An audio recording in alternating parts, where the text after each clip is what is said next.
शिवाय। तो हम याद करते हैं अपने आध्यात्मिक गुरु श्रील प्रभुपाद जी को, चैतन्य महाप्रभु को, और साथ ही साथ नामानिष्ठा दास प्रभु जी को, जो कि श्री श्री राधा गोविंदा मंदिर मैंगलोर के अध्यक्ष हैं और इस ऑनलाइन पाठ्यक्रम के जनक भी हैं। अपने सारे आचार्यों को, सारे शिक्षा गुरुओं को, सारे दीक्षा गुरुओं को और सबको नमन करते हैं। और साथ ही साथ आप सभी भक्तों का स्वागत करते हैं और पांचांग प्रणाम करते हैं। हरे कृष्ण। तो कल हम 8वां अध्याय शुरू कर चुके थे। 8वें अध्याय में अर्जुन के प्रश्न आए थे और उसके बाद भगवान ने उसके उत्तर दिए थे। और भगवान अब बता रहे, स्मरण के महत्व को बता रहे हैं कि प्रयाण काल में स्मरण का महत्व बहुत ज्यादा होता है और वो कैसे कर सकते हैं, इसके बारे में हम पढ़ रहे हैं। हरे कृष्णा। माता जी पढ़ने को दीजिए। हरे कृष्णा। अत्रे माता जी, आप श्लोक पढ़िए माता जी। और जलेंद्र प्रताप प्रभु जी, आप अनुवाद पढ़िए। रेणु माता जी, आप श्लोक पढ़ेंगे आज? हाँ माता जी, 5 पढ़ना चाहती हूँ। ठीक है, अभी अत्रे माता माता जी आप स्टार्ट करिए। जलेंद्र प्रताप प्रभु जी, आप उनके साथ अनुवाद करिए। हरे जी माता कृष्ण। जी। हरे कृष्ण। हरे। ओम श्री परमात्मने नमः। अथायष्टमयि अध्यायः। अभ्यासयोगयुक्तेन चेतसा नन्यगामिना परमं पुरुषं दिव्यं याति पार्थानुचिन्तयन्। हरे कृष्ण। हरे कृष्ण माता जी। हे पार्थ, जो व्यक्ति मेरा स्मरण करने में अपना मन निरंतर लगाए रखकर अवसलित भाव से भगवान के रूप में मेरा ध्यान करता है, तो हम उसको अवश्य ही प्राप्त होता है। हरे कृष्ण माता जी। हरे कृष्णा। तो क्या करें? अभ्यास योग युक्तेन, अभ्यास से युक्त हो जाओ। निरंतर अपना मन है, बुद्धि है, इंद्रियां हैं, सब मुझ में ही लगा दो। तब तुम मुझे अवश्य ही प्राप्त कर पाओगे। चेतसा नान्य गामिना, चेतना जो है तुम्हारी कहीं और जाने ही ना पाए, केवल भगवान में ही लगी रहे। तो अभ्यास करना है, योग करना है, युक्त हो जाना है भगवान से, इंद्रियों को संसार से हटा लेना है और भगवान में लगा देना है, ऐसा भगवान कह रहे हैं। हरे कृष्ण। तो अभ्यास का बड़ा महत्व है। जितना अभ्यास करते जाएंगे, जब उतना अच्छा होता चला जाएगा, भगवान के प्रति हमारी श्रद्धा बढ़ती चली जाएगी। हरे कृष्ण। हरे कृष्ण। कविं पुराणं मनुषाशितारम् अनुरणीयं शमनुस्मरेत्तः सर्वस्य धातारम् अचिन्त्यरूपम् आदित्यवर्णं तमसा परस्तात्। हरे कृष्ण। हरे कृष्ण माता जी। मनुष्य को चाहिए कि महापुरुष और कि परम पुरुष का ध्यान, सर्वज्ञ पुरातन निरंतर लघुतम से भी लघुतर प्रत्येक का पालन करता, समस्त भक्त बुद्धि से परे, अचिंत्य तथा नित्य पुरुष के रूप में करे। वे सूर्य की भांति तेजवान हैं और इस भौतिक प्रकृति से परे दिव्य रूप हैं। हरे कृष्ण माता जी। हरे कृष्णा। तो बता रहे हैं कि कैसे कृष्ण का स्मरण किया जाए, किस किस रूप में क्या क्या हम ध्यान करेंगे तो हम भगवान का स्मरण करें। तो कवीम, कवीम है भगवान, सर्वज्ञ है, भूत वर्तमान भविष्य सब जानने वाले हैं। पुराणम है, प्राचीनतम है, अनुशासितारम, नियंता है वो इस सृष्टि के। और अणु अड़ियासम, अणु की इसकी अपेक्षा जो है लघुतर है भगवान। ऐसा जो है वो भगवान का रूप जो है बताया जा रहा है कि भगवान के क्या क्या जो है, कैसे याद करेंगे, क्या क्या उनके बारे में हम सोच सकते हैं। सर्वस्व धाताराम, हर वस्तु के पालक हैं वो। अचिंत है, अकल्पनीयम है, रूपम सुंदर है बहुत ही। त्रिभंग ललित मुद्रा कितनी सुंदर है उनकी। आदित्य वर्णन, सूर्य के समान उनका प्रकाश है। तमसा परस्तात, अज्ञानता से, भौतिकता से सबसे बिल्कुल परे हुए हैं। तो भगवान की जो है चिंतन करना है तो उनकी बहुत ही सारी जो है वो रूप हैं, अवतार हैं, उनके गुण हैं, उनकी लीलाएं हैं, उन पर ध्यान किया जा सकता है। ब्रह्म संहिता में भी कहा गया है, अद्वैतम अच्युतम अनादि अनंत रूपम पुराण पुरुषम नव यौवनाच वेदेश दुर्लभ दुर्लभम आत्मभक्तो गोविंद आदि पुरुषम तम हम भजामी। तो गोविंद आदि पुरुष है और उनका भजन हर एक को करना चाहिए। हरे कृष्णा। प्रयाण काले मनसा चलेन भक्त्या युक्त युग बलेन चैव भूमर्मध्ये प्राणम् अभीष्य सम्यक् शतं परं पुरुषम् उपेति दिव्यम्। हरे कृष्ण। हरे कृष्ण माता जी। मृत्यु के समय जो व्यक्ति अपने प्राण को बाहों के मध्य स्थिर कर लेता है और योग शक्ति के द्वारा अविचलित मन से पूर्ण भक्ति के साथ परमेश्वर के स्मरण में अपने को लगाता है, वह से उत्सव भगवान को प्राप्त होता है। हरे कृष्ण माता जी। हरे कृष्णा। तो योग मिश्रित भक्ति की बात यहाँ पे हो रही है। उसके चार चरण होते हैं। योग बलेना अष्टांग योग की पद्धति है ये। इसमें षट चक्र योग होता है। ओम का जप करते हैं, इंद्रियों का नियमन करते हैं और हृदय में मन में स्थापित करते हैं। तो ये उन लोग की बात हो रही है जो निराकार ब्रह्म में ध्यान लगाते हैं। ध्यान के द्वारा वो भगवान का स्मरण करते हैं और भगवान को प्राप्त करते हैं। तो योगी जो मृत्यु के समय क्या करते हैं, प्राण को भौं के मध्य में स्थित कर लेते हैं और जो भगवान के गुण बताए गए हैं, कवि पुराणम अनुशासितारम, उन्हीं गुण में से किसी गुण को याद करते हैं और कहते हैं प्रयाण काले मनसा चले ना, मन भगवान में लगा देना चाहिए प्रयाण काल में। तो 14 लोक हैं इस ब्रह्मांड में, इसमें सब जगह नाम ही आधार है। नाम ही आध्यात्मिक है भगवान का, बाकी सब चीजें तो क्या है, भौतिक है, भौतिक दुनिया है। तो भगवान को याद करना है और भगवान को जब याद करेंगे, भगवान से युक्त हो जाएंगे तो भगवान को प्राप्त कर पाएंगे। हरे कृष्णा। यदक्षरं वेद विदो वदन्ति विशन्ति यति यतयो वीतरागाः यदिच्छन्तो ब्रह्मचर्यं चरन्ति तत्ते पदं संग्रहेण प्रवक्ष्ये। हरे कृष्ण। हरे कृष्ण माता जी। जो वेदों के ज्ञाता हैं, जो ओंकार का उच्चारण करते हैं और जो संन्यासाश्रम के बड़े बड़े मुनि हैं, जो ब्रह्म में प्रवेश करते हैं, ऐसी सिद्धि की इच्छा करने वाले ब्रह्मचर्य व्रत का अभ्यास करते हैं। अब मैं तुम्हें यह वह विधि बताऊंगा जिससे कोई व्यक्ति मुक्ति लाभ कर सकता है। हरे कृष्ण माता जी। हरे कृष्णा। तो क्या बताया जा रहा है यहाँ पर कि मुक्ति लाभ कैसे मिलेगा। मुक्ति 5 प्रकार की होती है। सायुज्य मुक्ति होती है, सामीप्य मुक्ति होती है, सालोक्य, सारूप्य और शास्त्री। इसमें जो सायुज्य मुक्ति होती है ये तो भक्त कभी चाहते ही नहीं है। और भक्त तो एक तरह मुक्ति चाहते ही नहीं है। भक्त भगवान की सेवा करना चाहते हैं। यदक्षरम वेद विदो वदंती, जो वेदों को जानने हैं वाले हैं, जहाँ सन्यासी हैं, जो महात्मा है, वीतरागा है, राग से ऊपर उठ चुके हैं, अंतकरण में राग है ही नहीं है, निर्मल है। यदि छंतो ब्रह्मचर्य चरंती, ब्रह्मचर्य का पालन करते हैं, भगवान की प्राप्ति उनका उद्देश्य होता है, ओंकार का उच्चारण करते हैं और यानी कि कृष्ण और ओम ऊर्जा राधा रानी जो होते हैं और म जीवात्मा, तो ये जो है ओंकार का उच्चारण किया जाता है। हम भक्त लोग हरे कृष्णा हरे कृष्णा कृष्णा कृष्णा हरे हरे, हरे राम राम राम हरे हरे, ये जपते हैं और रस प्राप्त करते हैं। ओम की ध्वनि भी क्या करते हैं, राधा कृष्ण को ही पुकारा जाता है। ओम भगवान का ही दूसरा नाम है। और जैसे होता है ना, एक घर का नाम होता है, एक ऑफिस का नाम होता है, दादियां हैं, नानियां हैं, वो तरह तरह के नाम रख देती। तो भगवान के भी बहुत सारे नाम हैं और उसमें से किसी भी नाम को भगवान के भजा जा सकता है। हरे कृष्ण।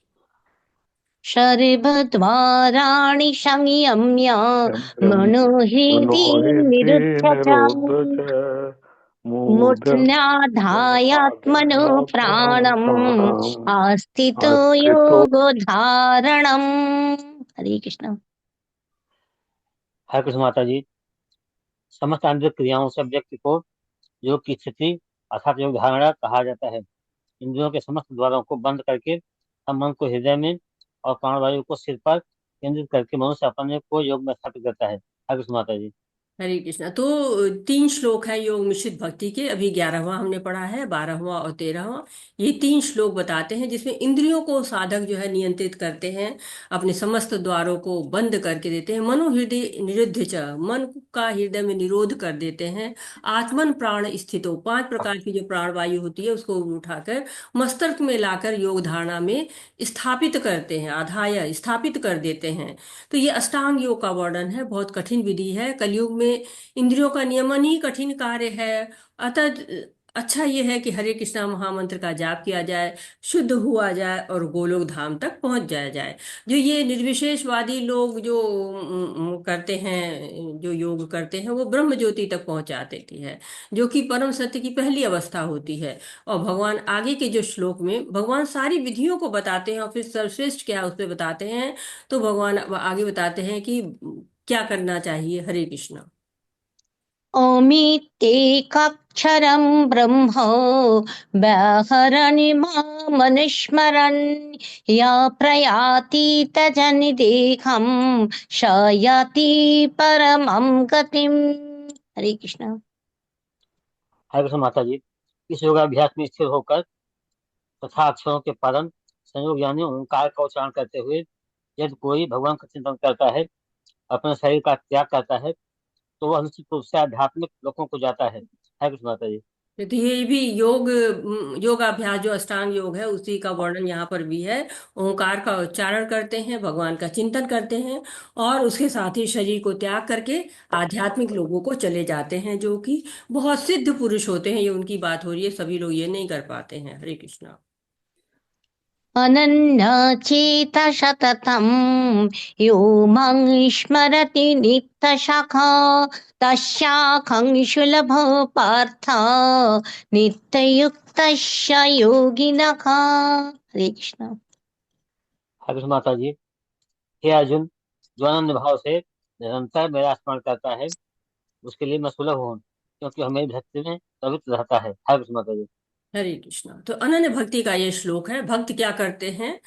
कहते हैं कि जो आप लाभ अष्टांग योग से प्राप्त करेंगे वही भक्ति योग से भी प्राप्त हो सकता है। तो आध्यात्मिक जीवन की बात हो रही है, क्योंकि छठे अध्याय में अर्जुन ने कह दिया था ना कि चंचलम ही मन कृष्णा, मन बहुत चंचल है। कलयुग में नाम लेना ही एकमात्र कहा जाता है ना, कि इसी के द्वारा ही हम भगवान को प्राप्त कर सकते हैं। पोषण राम हरि कर्मशनाशनम नातो तर उपाय सर्व वेदेषु ऋष्यति। तो सारे वेदों में कहा गया है कि भगवान का जो नाम कलयुग में ले लिया जाएगा तो ही हम जो है भगवान को प्राप्त कर सकते हैं। और भगवत गीता का निष्कर्ष भी यही निकलता है, सर्वधर्मान परित्यज्य मामेकम शरणम व्रज अहम सर्वस्व पापेभ्यो मोक्षयिष्यामि मा शुच।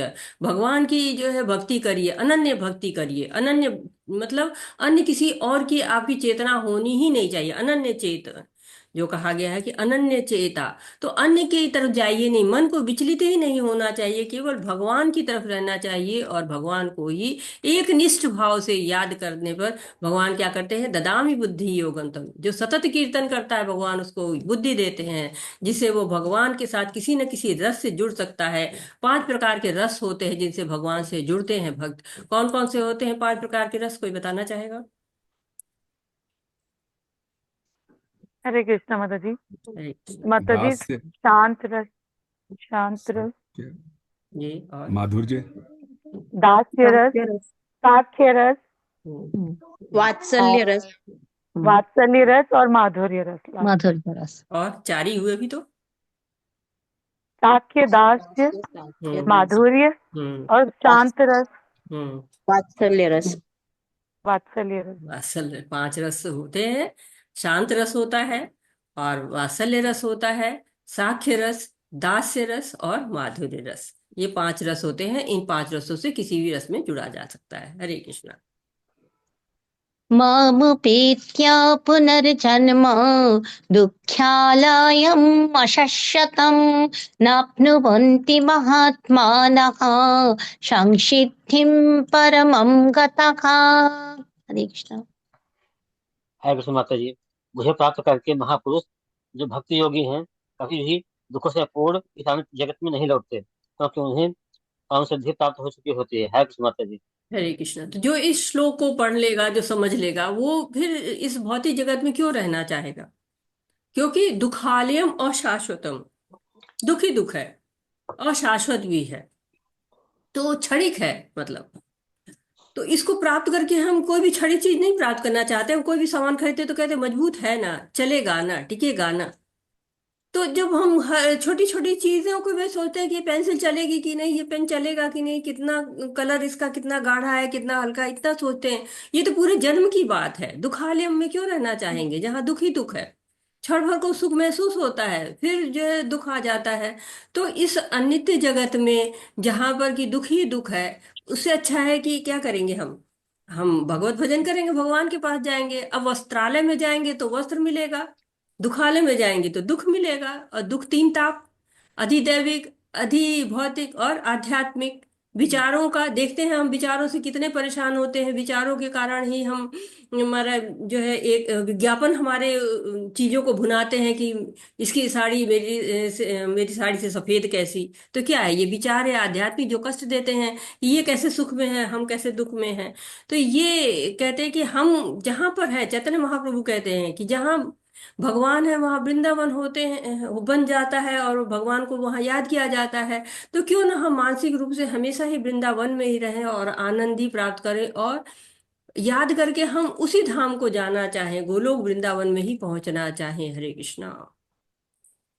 ब्रह्म भुवनात् लोकाः पुनरावर्तिनर्जुना मामुपेत्या तु कौन्तेया पुनर्जन्म न विद्यते।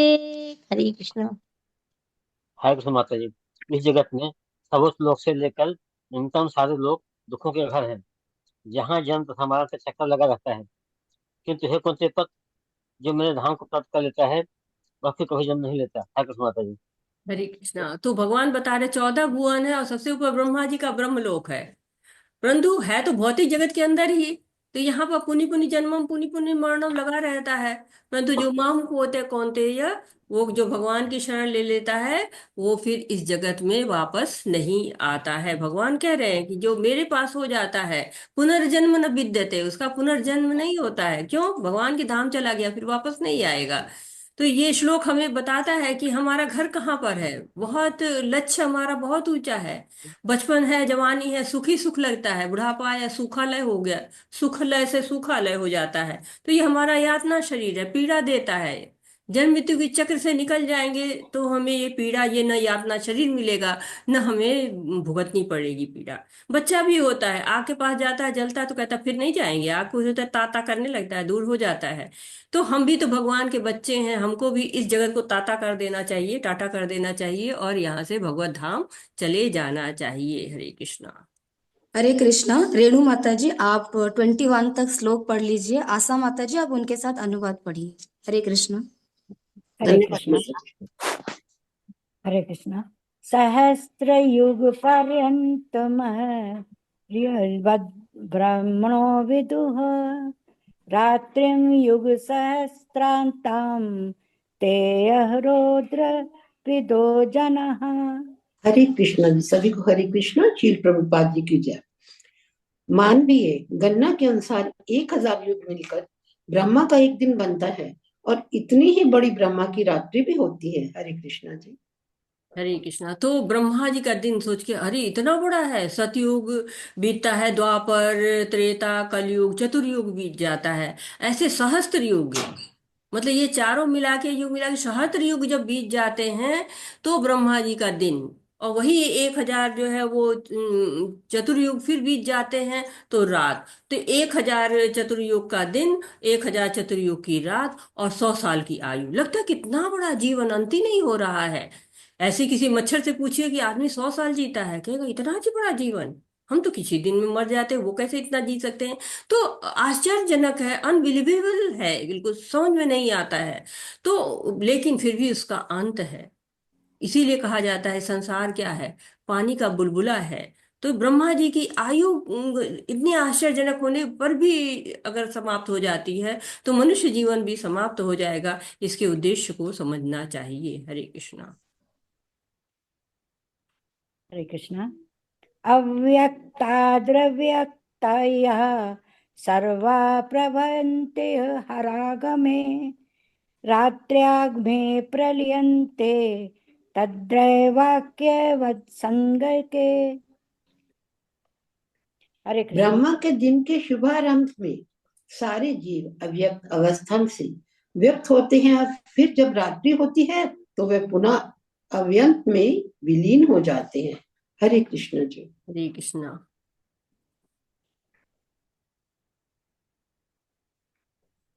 ये भी पढ़ लिए। तो क्या? अच्छा। परस्तस्यातु भावोऽयन्तो अव्यक्तो अव्यक्ता सनातनः यः स सर्वेषु भूतेषु नश्यन्ति न विनश्यति। हरे कृष्ण। ये माताजी अतिरिक्त 19 एक श्लोक अन्य ले रहे हैं अव्यक्त माताजी। प्रकृति है। हरे कृष्णा। अब माइक बंद कर दीजिए जिनका खुला हुआ है। माताजी 19 श्लोक का था माताजी। 19 छोड़ 20 दिया आगे। माता जी। हाँ 19 और 20 एक साथ ले रहे हैं। हाँ। पढ़िए बात। इसके अतिरिक्त एक अन्य अव्यक्त प्रकृति है जो शाश्वत है और इस व्यक्त तथा अव्यक्त पदार्थ से परे है। ये परा श्रेष्ठ और कभी नाश ना होने वाली है। जब इस संसार का सब कुछ लय हो जाता है तब भी उसका नाश नहीं होता। हरे कृष्ण जी। हरे कृष्णा। तो दोनों का अंतर एक तरह से करने की वजह से मैंने दोनों को एक साथ ले लिया हुआ है कि एक ये ब्रह्मा जी का दिन होता है तो सृष्टि होती है, ब्रह्मा जी की रात होते ही प्रलय हो जाता है। तो सृष्टि के समय जीव आते हैं, प्रकट होते हैं, अपने अपने लोकों में जाते हैं और रात होते ही अव्यक्त हो जाते हैं। तो हर लोक की आयु अलग है, दिन और रात जो है वो अलग अलग होते हैं। कहीं पर हमारा 6 महीना होता है, कहीं वहां दिन हो, एक दिन होता है। तो ऐसे सब जगह सब लोगों की अलग अलग दिन और रात की अवधि है, और सब की जीने की आयु जो है वो भी सबकी अलग अलग है। लेकिन इसके बाद भी क्या होता है, जब समय आता है, जब प्रलय का समय आता है तो सारी सृष्टि जाके महाविष्णु में विलीन हो जाती है। अब एक तो ये था कि जो है वो बताया गया कि कैसे ये सृष्टि अप्रकट हो जाती है। अब इसके अतिरिक्त एक और सृष्टि होती है जो कि शाश्वत है। वो व्यक्त अव्यक्त इन चीजों से बहुत दूर है, परा है, दिव्य है, कभी नाश नहीं होती है। वो क्या है, भगवान की जो है धाम है। भगवान अपनी जो है वो धाम की विशेषता बता रहे हैं, अपनी जगह की विशेषता बता रहे हैं कि वहां पर क्या होता है कि जो अपरा प्रकृति है परिवर्तन होता रहता है, लेकिन परा प्रकृति बिल्कुल अलग होती है, अपरिवर्तनशील है। उसमें देहांतरण नहीं है। जो अपरा जहाँ ये सृष्टि है वहां पर देहांतरण होता रहता है। तो कहते हैं ना कि जब जो शरीर होता है उस पर आत्मा बैठ जाती है, जैसे एक शरीर रूपी ट्रेन है, उस पर आत्मा बैठ गई तो क्या होगा, परिवर्तन होगा ही होगा। एक योनि से दूसरी योनि मिलती ही चली जाएगी। लेकिन जब भगवान का जो धाम होता है, अव्यक्त प्रकृति जो शाश्वत है, कृष्ण की पराशक्ति क्या है, दिव्य है, शाश्वत है, कोई परिवर्तन उसमें नहीं होता है। हरे कृष्णा। हरे कृष्णा। अव्योक्तो अक्षरत्युक्त स्तामाहु परमाप गतिम् यं प्राप्य न निवर्तन्ते तद्धाम परम मम। हरे कृष्ण। हरे कृष्ण।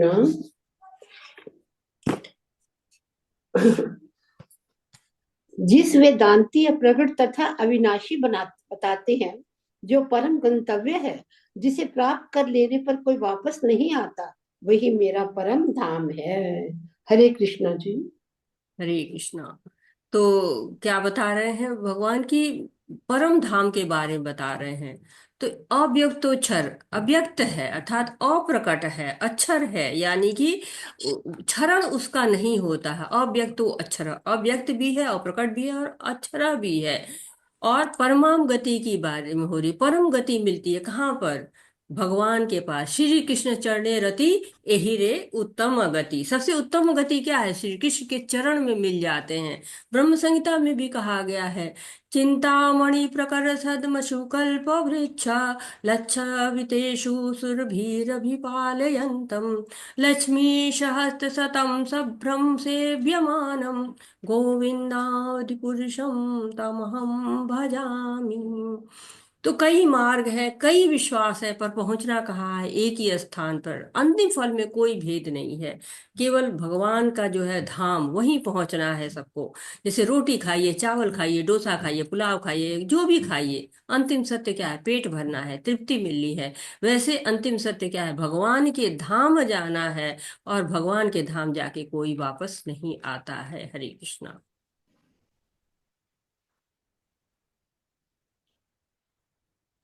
मैं पढ़ूं अभी? अच्छा। हाँ, पढ़िए। पुरुषा सा परः पार्थ भक्त्या लभ्यसनन्यः यस्यान्तः स्थाने भूतानि येन सर्वमिदं ततम्। हरे कृष्ण। भगवान जो सबसे महान है, अनन्य भक्ति द्वारा ही प्राप्त किए जा सकते हैं। यद्यपि वे अपने धाम में विराजमान रहते हैं, तो भी वे सर्वव्यापी हैं और उनमें सब कुछ स्थित है। हरे कृष्ण जी। ये तो भगवान केवल भक्ति से प्राप्त होते हैं, भगवत धाम में रहते हैं। परंतु क्या है, अपने धाम में रहते हुए भी सब कुछ उनके नियंत्रण में होता है। जैसे वैज्ञानिक लोग होते हैं, सेटेलाइट एक डाल देते हैं, सेटेलाइट जाके अपनी कक्षा में स्थापित हो जाती है। वो कहीं पर भी हो सकती है, कहीं चंद्रमा पे भी हो सकती है, मंगल ग्रह पे भी लोग जा रहे हैं, जगह जगह जा जाके सेटेलाइट जगह जगह जाके प्रक्षेपित करते हैं। लेकिन जमीन पर रह के, यहाँ पर पृथ्वी पर रह के उसको चलाते रहते हैं। वैसे भगवान क्या है, अपने धाम में रहते हैं और सारी सृष्टि को नियंत्रित करते रहते हैं। तो सारी सृष्टि उनके द्वारा ही नियंत्रित है। भले ही वो अपने धाम में है, लेकिन हर जगह उपस्थित है। सर्वव्यापी कहा गया भगवान को, सर्वत्र कहा गया है। तो वेदों में गोपाल तापनी उपनिषद में कहा गया है कि परम धाम तथा भगवान का वर्णन मिलता है, एको वशी सर्वज्ञ कृष्ण। उस धाम में केवल एक भगवान रहता है जिसका नाम श्री कृष्ण है। वह अत्यंत दयालु विग्रह है और एक रूप में स्थित होकर भी अपने लाखों सांसों में विस्तृत करता है। तो एक तरह से भगवान जो है वो एक जगह पे रहते हैं, एक ही है, लेकिन सारे जो है वो ब्रह्मांडों का संचालन, अनंत ब्रह्मांडों का संचालन करते रहते हैं। हरे कृष्णा। हरे कृष्णा। कविता माता जी आप श्लोक पढ़िए, आशा माता जी आप उनके साथ अनुवाद पढ़िए। हरे धन्यवाद कृष्णा। माता जी। हरे कृष्णा सभी को। हरे कृष्णा। यत्र काले त्वनावृत्तिम् आवृत्तैः चैव योगिनः प्रयाता यान्ति तं कालं व्यक्षामि भरतर्षभ। हरे कृष्णा। हे भरत श्रेष्ठ, अब मैं तुम्हें उन विभिन्न कालों को बताऊंगा जिनमें इस संसार से प्रयाण करने के बाद योगी पुनः आता है अथवा नहीं आता। हरे कृष्ण जी। हरे कृष्णा। तो भगवान भौतिक लोक के बारे में बताया, फिर अपने धाम के बारे में बताया, और अनन्य भक्ति के द्वारा भगवान को प्राप्त कर सकते हैं। अब 6 श्लोकों में भगवान बता रहे हैं कि वो कौन कौन सी विधियां हैं जिससे जीव भगवान को या सर्वोच्च को प्राप्त कर सकता है। तो हर एक का ये लक्ष्य होता है कि जब हम जीवन को त्यागे तो हम भगवत धाम को ही पहुंचे, भगवान को ही जो है वो पाए। तो प्रभुपाद जी कहते हैं कि जैसे बंदर का बच्चा होता है, वो अपनी माँ को कस के पकड़ा रहता है, उसका सर्वाइवल स्वयं पर है। तो ऐसे ही कुछ लोग क्या करते हैं कि स्वयं ही अपने आप को बचाते हैं कि नहीं, हमको भगवान को पाना है, भगवान को पकड़ते हैं वो जाकर। लेकिन जो वो ज्ञान योगी के बारे में विशेषकर कहते हैं कि ज्ञान योगी बंदर के बच्चे की तरह होते हैं, लेकिन भक्त क्या बिल्ली के बच्चे की तरह से होते हैं। बिल्ली मुंह में बच्चे को संभालती है और एक जगह से ले जाके दूसरी जगह रखती है, जहां बच्चा सुरक्षित रहे, जहां सर्वाइवल किस पे डिपेंड करता है, माँ पे डिपेंड करता है। वैसे ही भक्त भगवान पर आश्रित रहते हैं। भक्त क्या करते हैं, हमेशा चिल्लाते रहते हैं, हरे कृष्णा हरे कृष्णा, भगवान मतलब बचाओ, भगवान मैं संभालो मुझे। भक्त सोचता ही नहीं है, वो केवल सब कुछ अपना सॉरी, भगवान पे ही डिपेंड कर देता है। हरे कृष्ण। हरे कृष्णा। अग्निर्ज्योतिरः शुक्लः षण्मासा उत्तरायणम् तत्र प्रयाता गच्छन्ति ब्रह्म ब्रह्मविदो जनाः। हरे कृष्ण। जो पर ब्रह्म के ज्ञाता हैं, वे अग्निदेव के प्रभाव में, प्रकाश में, दिन के शुभ लक्षण में, शुक्ल पक्ष में, या जब सूर्य उत्तरायण में रहता है, उन 6 मासों में इस संसार से शरीर त्याग करने पर उस पर ब्रह्म को प्राप्त करते हैं। हरे कृष्ण जी। हरे कृष्ण। तो अगला भी पढ़ लीजिए माता जी। जी हरे कृष्णा। धूमो रात्रिस्तथा कृष्ण षण्मासा दक्षिणायनम् तत्र चंद्रमस्य ज्योतिर्योगी प्राप्य निवर्तते।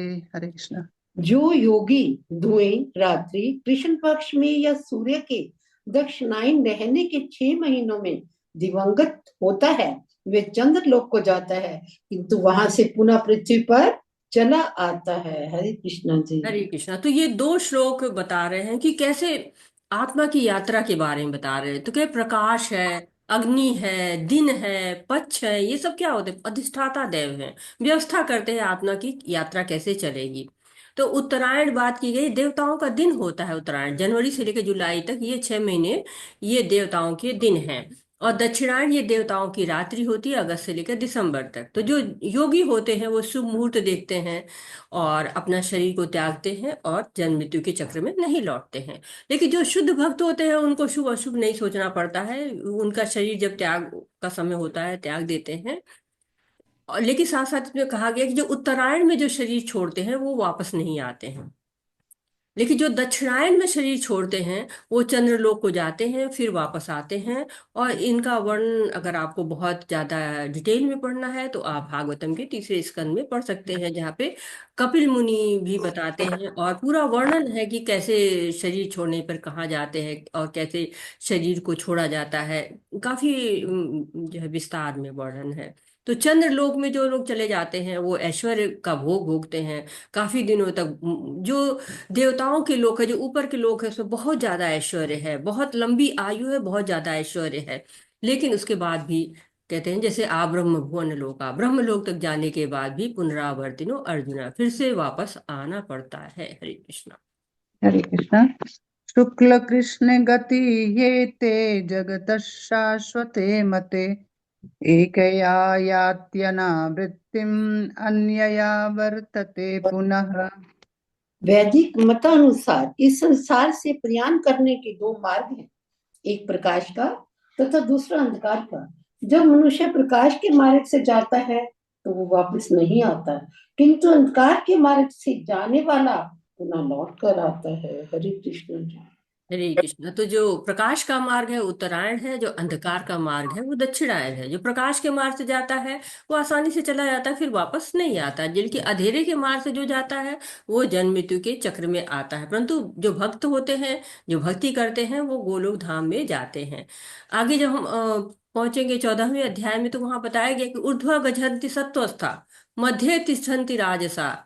तो जो लोग सत्व गुण में स्थित रहते हैं वो लोग ऊपर के लोक में जाते हैं। जो लोग राजसिक गुण में रहते हैं वो लोग मध्य लोकों में जाते हैं, यानी पृथ्वी के लोक में जाते हैं।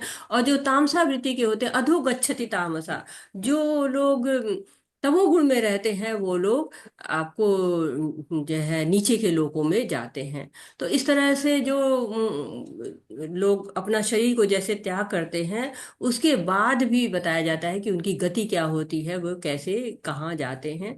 और हम लोगों ने पढ़ा भी है कि जो भीष्म थे उनको इच्छा मृत्यु का वरदान था, और इसी कारण उन्होंने समय देख के कि हम समय में जब आ जाएगा, सही समय होगा, तब हम जो है वो पृथ्वी पर से जाएंगे। और तब तक उन्होंने पृथ्वी पर रहने का निश्चय किया। और उन्होंने सोचा जब कृष्ण के दर्शन होंगे, जब कृष्ण हमारे सामने होंगे और फिर उनसे हमारी बातचीत होगी, तब मैं शरीर त्याग करूंगा। और कृष्ण के सामने ही वो शरीर त्यागते हैं। जब उत्तरायण आ जाता है तब वो शरीर को अपने त्याग करते हैं। हरे कृष्ण। हरे कृष्णा। नैते श्रुति पार्थ जानन योगी मुह्यति कश्चन, तस्मात् सर्वेषु कालेषु योग युक्तो भव अर्जुन। हरे कृष्ण। हे अर्जुन, यद्यपि भक्तगण इन दोनों मार्गों को जानते हैं किंतु वो मोहग्रस्त नहीं होते, अतः तुम भक्ति में सदैव स्थिर रहो। हरे कृष्ण जी। हरे कृष्ण। तो भगवान ने सारा बता दिया कि उत्तरायण क्या है, दक्षिणायन क्या है, योगी कैसे शरीर छोड़ते हैं। लेकिन भक्त के लिए सबका महत्व ही नहीं होता है, क्योंकि कई योगियों के अंदर शक्ति होती है, वो अपनी इच्छा अनुसार अपना शरीर त्याग कर देते हैं, वो गुणा भाग करते हैं। और उनमें से जो है कई लोग का लक्ष्य निराकार ब्रह्म, काफी लोग का लक्ष्य होता है निराकार ब्रह्म की प्राप्ति करना। कुछ लोग मुक्ति के लिए प्रयास करते हैं। पर भक्तगण क्या करते हैं, सब मार्गों से उदासीन रहते हैं और वो भगवान के प्रति, उनकी आसक्ति केवल भगवान के प्रति होती है। शील गोस्वामी ने जो कहा है ना, युक्त वैराग्य, तो भक्त युक्त वैराग करते हैं, बिना किसी स्वार्थ के, बिना किसी विचलन के।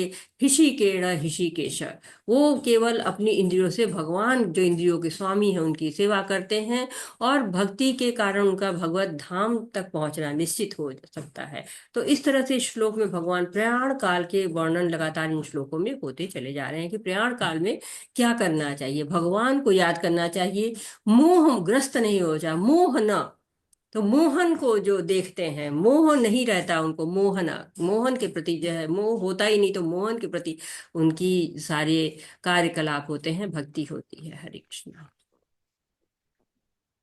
हरे कृष्ण। वेदेषु यज्ञेषु तपस्सु चैव दानेषु यत् पुण्यफलं प्रदिष्टम् अत्येति तत् सर्वमिदं विदित्वा योगी परम स्थानमुपैति चाद्यम्। हरे कृष्ण। हरे कृष्ण। वो तो व्यक्ति भक्ति मार्ग स्वीकार करता है, वे वेदाध्ययन, तपस्या, दान, दार्शनिक तथा सकाम कर्म करने से प्राप्त होने वाले फलों से वंचित नहीं होता। वह मात्र भक्ति संपन्न करके इन समस्त फलों की प्राप्ति करता है और अंत में परम नित्य धाम को प्राप्त होता है। हरे कृष्ण जी। कृष्णा तो क्या कह रहे हैं भगवान की यह श्लोक 7वें और 8वें अध्यायों का उपसंहार, जिनमें कृष्ण भावनामृत तथा भक्ति का विशेष वर्णन है। तो ये जो श्लोक है बहुत ही सुंदर श्लोक है, और ये श्लोक आप याद कर सकते हैं। कितना सुंदर इसमें कहा गया कि जो लोग भक्ति मार्ग को स्वीकार कर लेते हैं, वो भक्ति मार्ग को स्वीकार जब करते हैं तो भगवान भक्त वत्सल हैं। भगवान जो है ज्ञानी वत्सल नहीं है, भगवान योगी वत्सल नहीं है, भगवान जो है क्या है, भक्त वत्सल है। तो भगवान का नाम लेना है, जो अंतिम समय में भगवान का नाम लेता है भगवत धाम जाता है। ज्ञानी प्रयास करते हैं, योगी प्रयास करते हैं भगवान के धाम जाने का, भक्त भी प्रयास करते हैं। परंतु कहा गया कि कई बार लोगों को डर लगता है कि आप भक्ति करेंगे तो हम भगवान के पास पहुंच जाएंगे, क्योंकि ज्ञानी तो स्वयं प्रयास कर रहा है, योगी भी स्वयं प्रयास कर रहा है, भक्त तो भगवान के भरोसे बैठा हुआ है। तो कभी कभी लोगों को शंका आती है कि भक्ति करेंगे तो पता नहीं ये हम पहुंच पाएंगे कि नहीं। और देखिए जब अंतिम समय होता है तो कितना कष्टों से भरा होता है, लाखों बिच्छू डंक मार रहे हैं, इतना कष्ट रहता है। लेकिन और लोगों को रहता है कि ऐसी स्थिति हमारी हो जाए कि भगवान याद भी आएंगे नहीं। और भगवान ने कहा यम यम वापिस मन भावे तजन्ते कलेवरम। तो मेरी भावना भगवान में आएगी कि नहीं। तो वामन पुराण में वर्णन है कि भगवान भक्त की सहायता करते हैं। उसकी स्थिति ऐसी नहीं रही कि भगवान को याद कर पाए, तो भगवान स्वयं आके उसकी सहायता करते हैं। प्रभुपाद जी ने से किसी ने पूछा कि जीवन भर भक्ति करें, आप तो कह रहे हो कि 16 माला जो है जप करो और 4 नियमों का पालन करो, और मैंने किया भी भक्ति की, भगवत गीता पढ़ा, भागवतम पढ़ा, श्रवण किया, कीर्तन किया, फिर भी अंत समय में नहीं कर पाए, तो क्या करेंगे हम। तो प्रभुपाद जी कहते हैं कि तुम जो है बस यही करो, 16 माला जप करो, 4 नियमों का पालन करो, मेरी जिम्मेदारी है, मैं तुमको लेके जाऊंगा।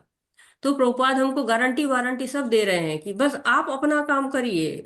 और कहा कि वेदेशु, भगवान की भक्ति करने पर शास्त्रों को पढ़ने का अधिकार प्राप्त होता है।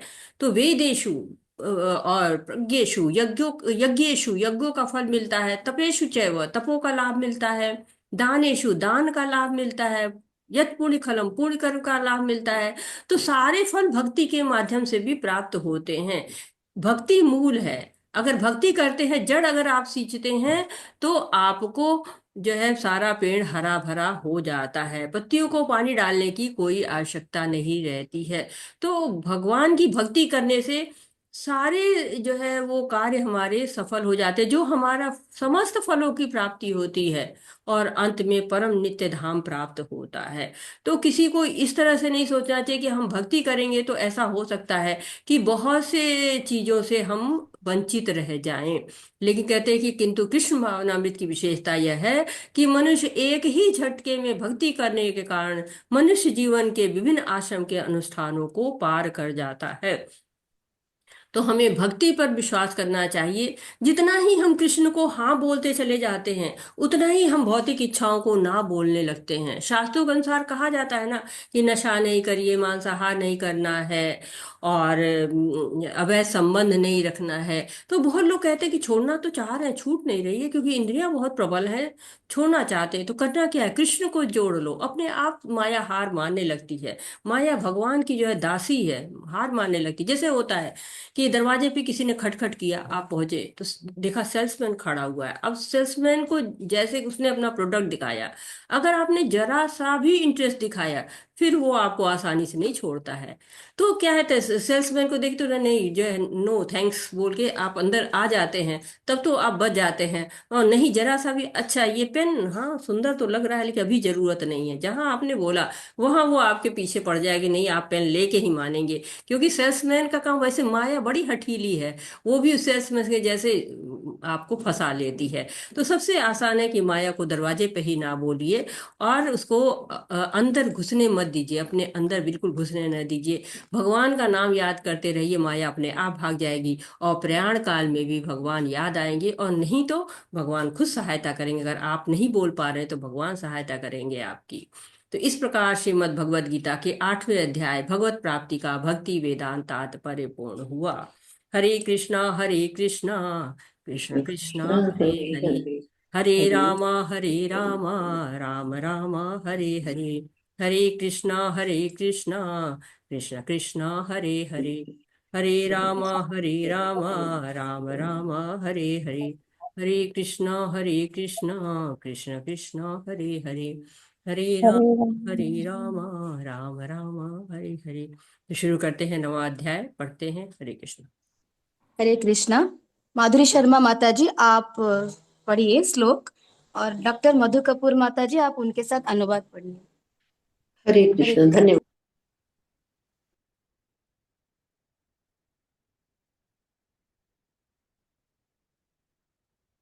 हरे कृष्ण। हरे तो कृष्णा माता, हरे कृष्णा सभी, हरे कृष्णा। ओम श्री परमात्मने नमः। अथ नवोऽध्यायः। श्री भगवान वाच इदं तु ते गुह्यतमं प्रवक्ष्ये अनसूयवे ज्ञानं विज्ञान सहितं यज्ञात्वा मोक्षस्य अशुभात्। हरे कृष्ण।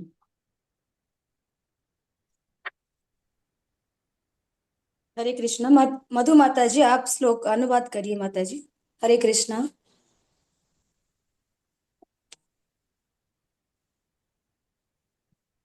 श्री भगवान ने कहा, हे अर्जुन, चूंकि तुम मुझसे कभी ईर्ष्या नहीं करते, इसलिए मैं तुम्हें यह परम गुह्य ज्ञान तथा अनुभूति बतलाऊंगा, जिसे जानकर तुम संसार के सारे क्लेशों से मुक्त हो जाओगे।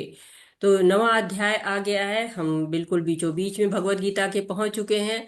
इसके पहले थोड़ा सा रिकैप देखते हैं कि हमने 8वें अध्याय में क्या पढ़ा है। तो भगवान कृष्ण जो अर्जुन प्रश्न करते हैं पहले कि ब्रह्म क्या है, आध्यात्म क्या है, कर्म क्या है, अधिभूत क्या है, अधिदैव क्या है, अधियज्ञ क्या है, और साथ ही प्रयाण काल पे हम कैसे जो है भगवान को याद रखेंगे।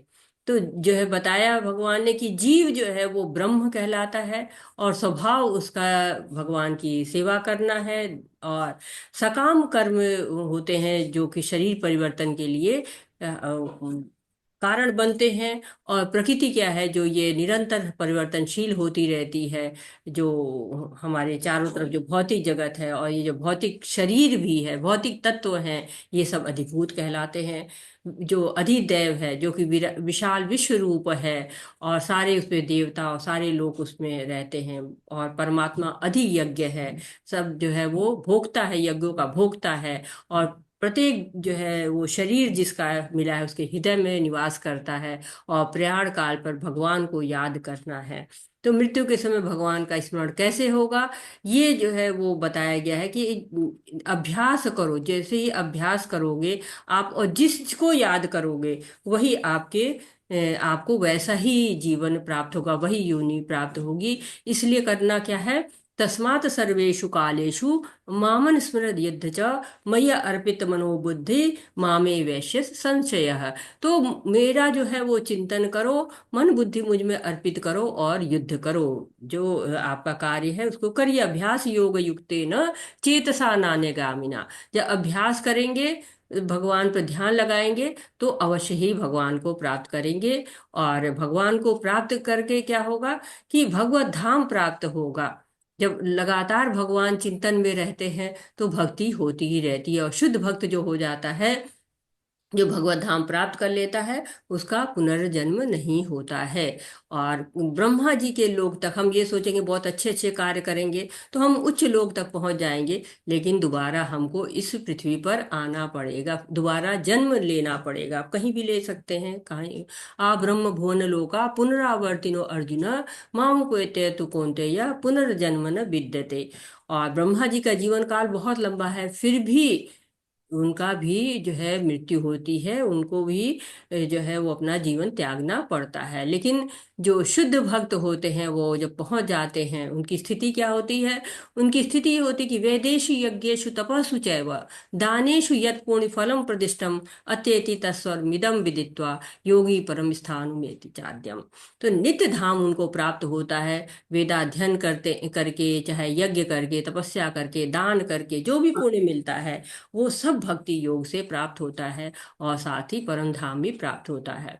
अब ये जो नवा अध्याय है, इसमें हम क्या क्या पढ़ने वाले हैं?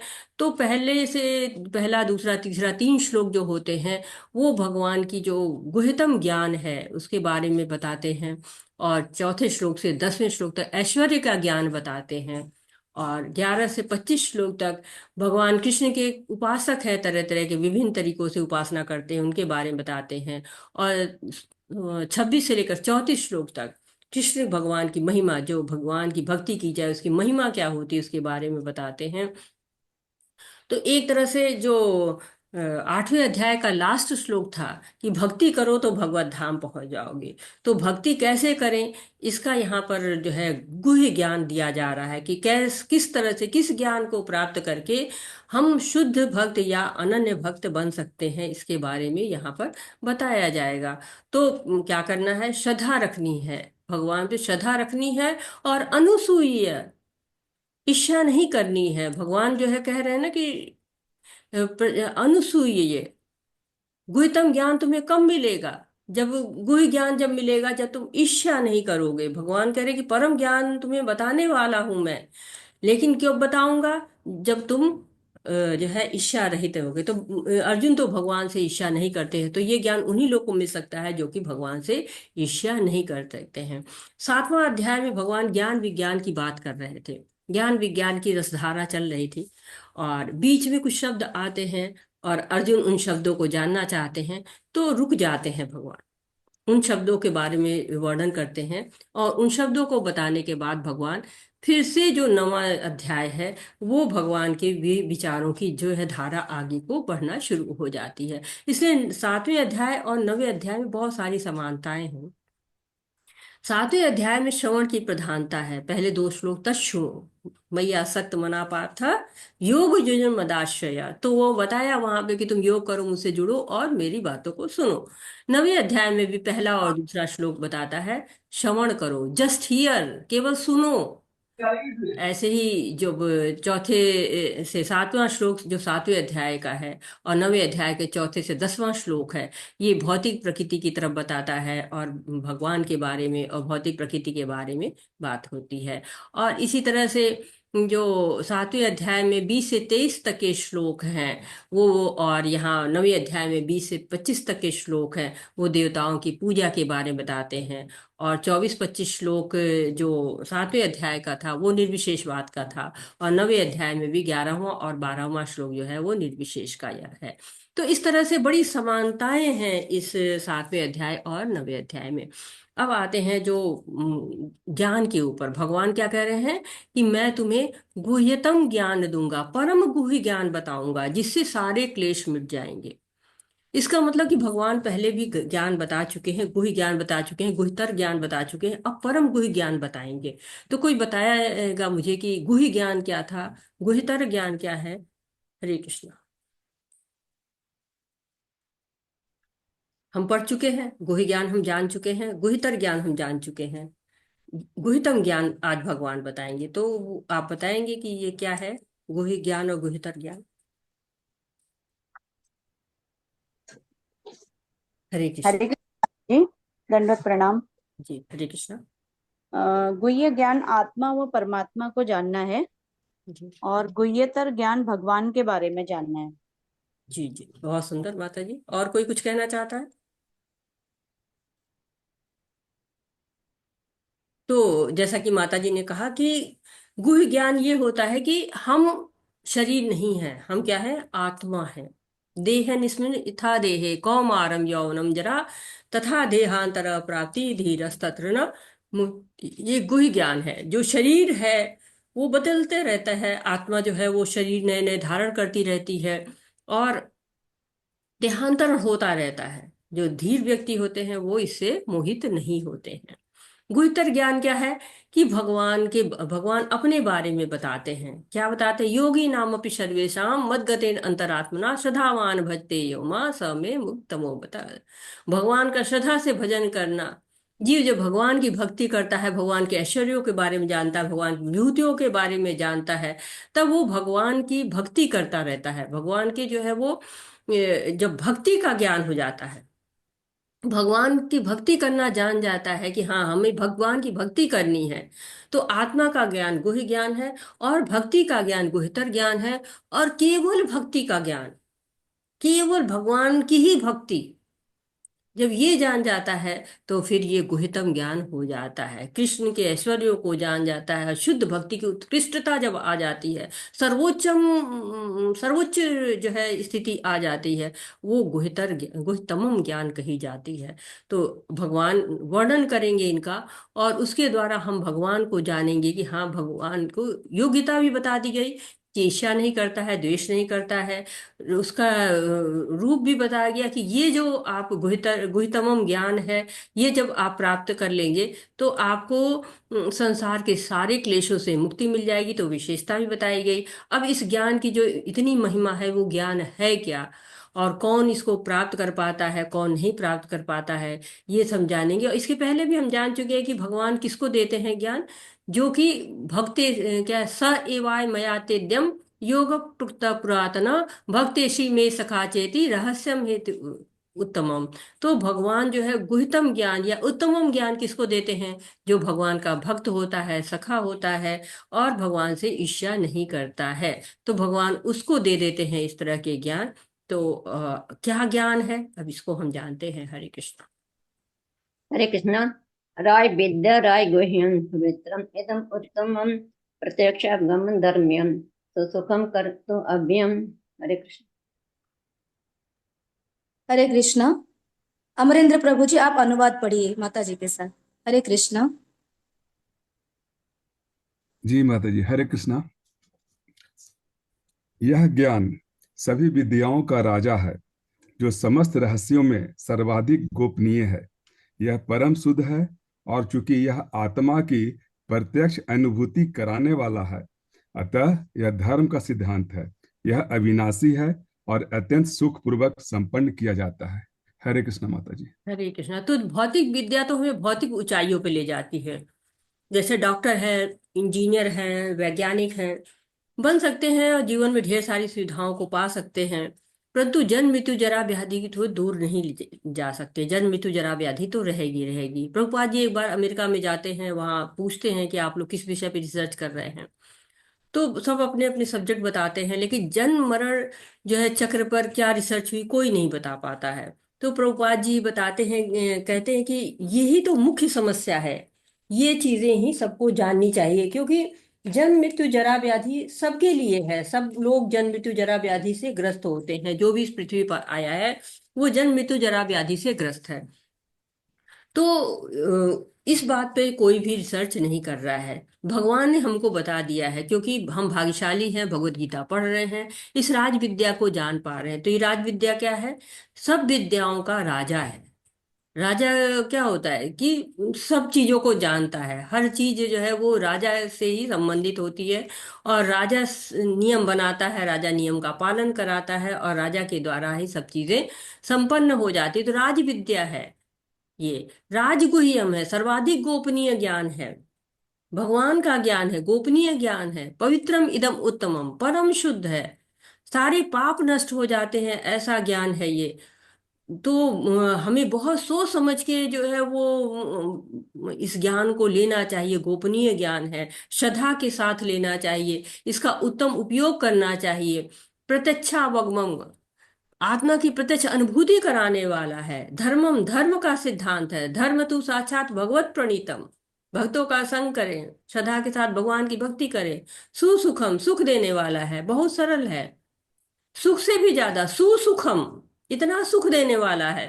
आप देखिए, एक दिन आप घर में अपने पूजा करते हैं, कोई भगवान का जो है वो श्रवण कीर्तन करते हैं, बुलाते हैं जो भक्त होते हैं, हरे कृष्णा महामंत्र का अगर आप कीर्तन करते हैं तो क्या होता है, भक्त कुटीर कहा जाता है। जब भक्त जो है आते हैं घर में, घर को पवित्र कर देते हैं, तो कितना आनंद आता है। छोटा सा एक भजन कीर्तन में इतना आनंद आता है, तो समझिए जब भक्ति करेंगे कितना आनंद उसमें आएगा। अव्ययम, अविनाशी है ये। तो ये जो विद्या है, इसके गुणों के बारे में बताए जा रहे हैं भगवान की, जो है ये सार है, सारी विद्याओं का सार है ये। कहते हैं ना कि नवम अध्याय ऐसे समस्त ज्ञान का राजा है।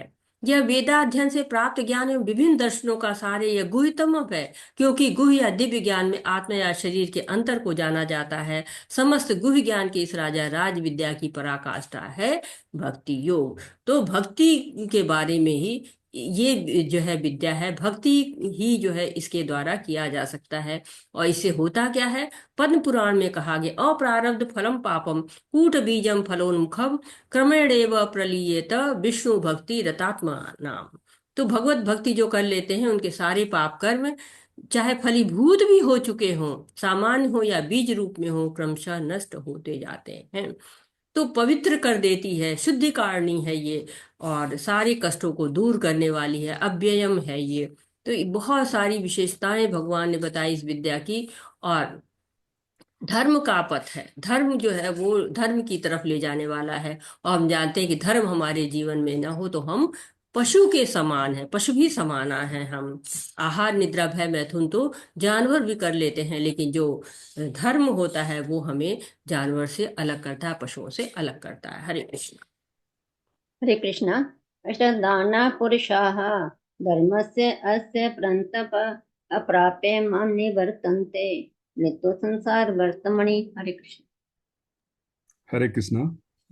हे परंतप, जो लोग भक्ति में श्रद्धा नहीं रखते वे मुझे प्राप्त नहीं कर पाते, अतः वे इस भौतिक जगत में जन्म मृत्यु के मार्ग पर वापस आते रहते हैं।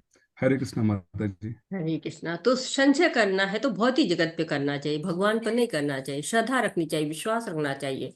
कहते हैं ना, श्रद्धावान जन भय भक्ति अधिकारी, उत्तम मध्य कनिष्ठ श्रद्धा अनुसारी।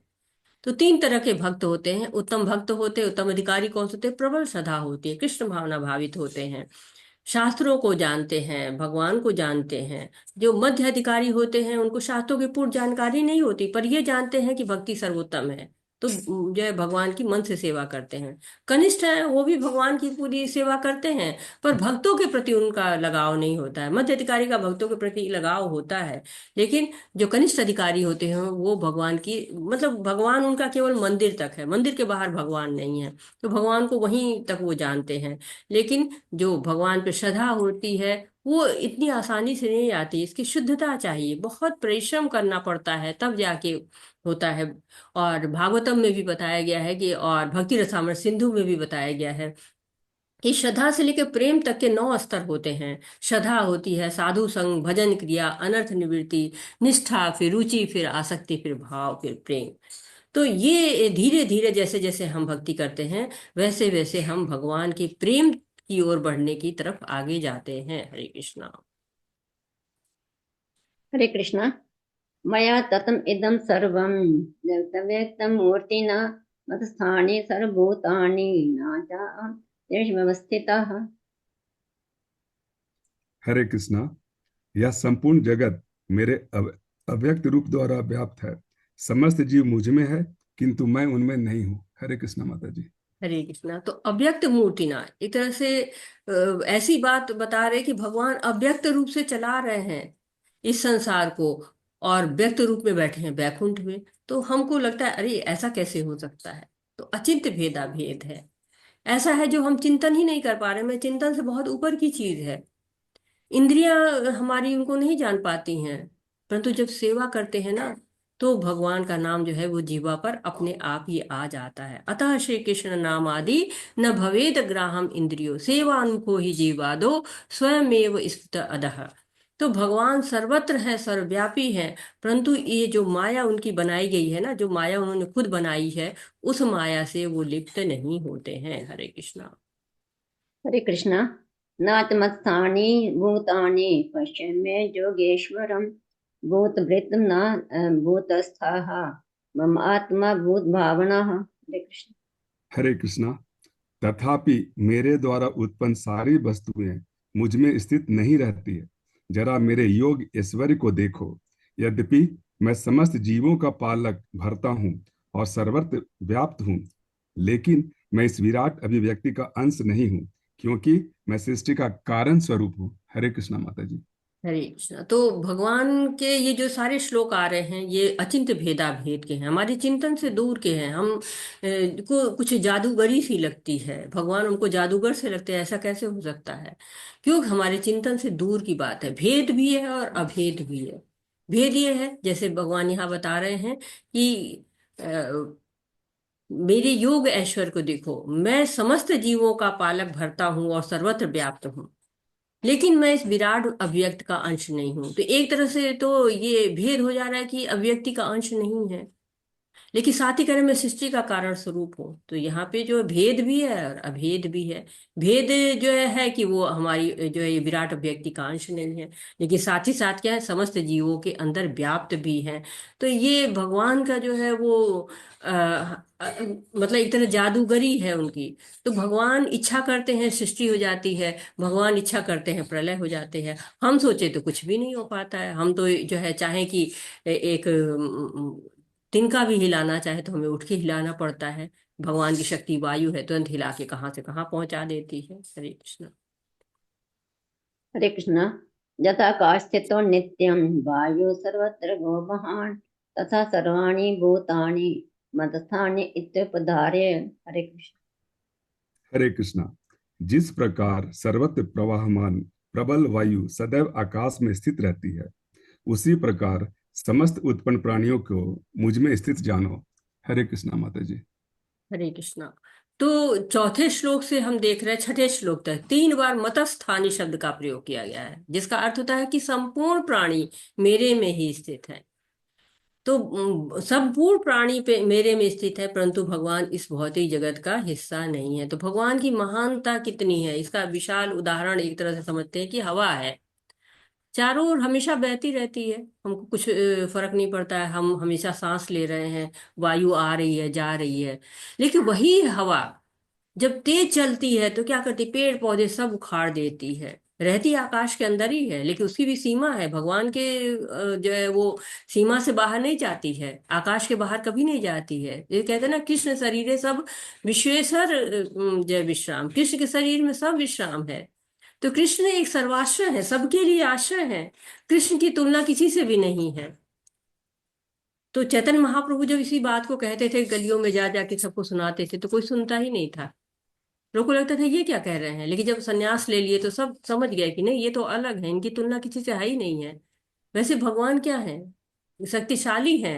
सब लोग हतप्रभ रह जाते हैं, किसी से तुलना ही नहीं है। सूर्य भी शक्तिशाली है, लेकिन वो भी भगवान की इच्छा से ही एक कक्षा में चक्कर काटा करता है, उदय होता है अस्त होता है। तो ये जो बड़ी बड़ी चीजें हैं जो कि हमारे लिए एक बार मतलब वायु चलने लगे तो हम, तेज वायु चले तो हम हट जाते हैं वहां हम। ठीक। तो प्रबल वायु क्या करती है कि हमको उखाड़ फेंक सकती है, हम खड़े हों रास्ते में गिर पड़ेंगे, इतनी तेज वायु चल सकती है। सूर्य का प्रकाश इतना हो सकता है कि हम उसको सहन न कर सके। ये सब भी क्या है, भगवान की ही शक्तियां हैं। हरे कृष्ण। हरे कृष्ण। सर्वभूतानि कौन्तेय प्रकृतिजान्ति मामिकान् कल्पक्षये पुनस्तानि कल्पादौ विसृजाम्यहम्। हरे कृष्णा। हे कुंती पुत्र, कल्प का अंत होने पर सारे प्राणी मेरी प्रकृति में प्रवेश करते हैं, और अन्य कल्प के आरंभ होने पर मैं उन्हें अपनी शक्ति से पुनः उत्पन्न करता हूँ। हरे कृष्णा माता जी। हरे कृष्णा। तो भगवान की ही रचना है, भगवान इच्छा करते हैं, दृष्टिपात करते हैं और सृष्टि की रचना हो जाती है। तो एक दिव्य युग में सतो युग, त्रेता युग, द्वापर और कलयुग होते हैं। 4 युग मिलाकर एक महायुग चतुर्युग हो जाता है। 1000 महायुग मिलता है तो एक कल्प कहलाता है। ब्रह्मा जी का एक दिन होता है। एक कल्प में 14 मनवंतर होते हैं, और एक मनवंतर में 71 चतुर्युग होते हैं। तो ब्रह्मा जी का एक दिन और एक रात जो है वो एक कल्प कहलाता है। और ब्रह्मा जी के जब दिन होता है तो सृष्टि व्यक्त होती है, रात होती है तो ब्रह्मा जी की सृष्टि, जो ब्रह्मा जी के सहित सृष्टि सारी महाविश्व में समा जाती है। तो सृष्टि होती है चाहे प्रलय होता है, सबके कारण भगवान ही है। और भगवान की जो शक्ति है महाविष्णु के द्वारा ही, जब वो दृष्टिपात करते हैं और दृष्टि जो है इच्छा करते हैं पहले और दृष्टि करते हैं, तब सृष्टि की रचना होती है। तो इस तरह से भगवान बता रहे हैं कि कैसे ये सृष्टि भगवान के द्वारा चलती रहती है। हरे कृष्णा।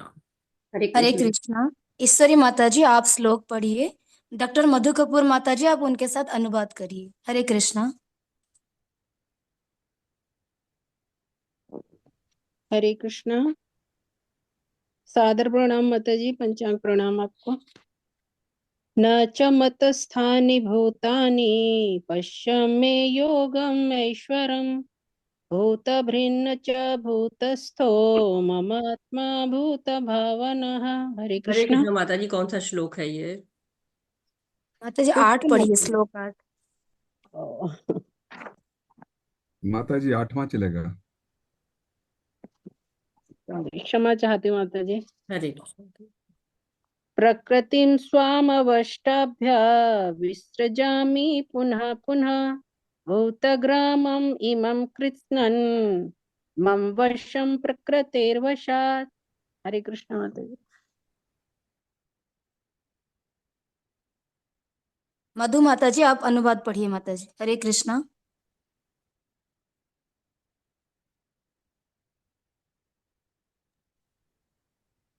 हरे हरे कृष्णा माता जी, पढ़िए माता जी। आपकी हरे आवाज कृष्ण नहीं आ माता रही जी, माता। मैं पढ़ूं? नहीं है मधु को मधु माता जी अनम्यूट तो हुए हैं, पढ़िए माता जी। मैं पढ़ लेती हूँ माता जी। पढ़िए। हे गणन सम...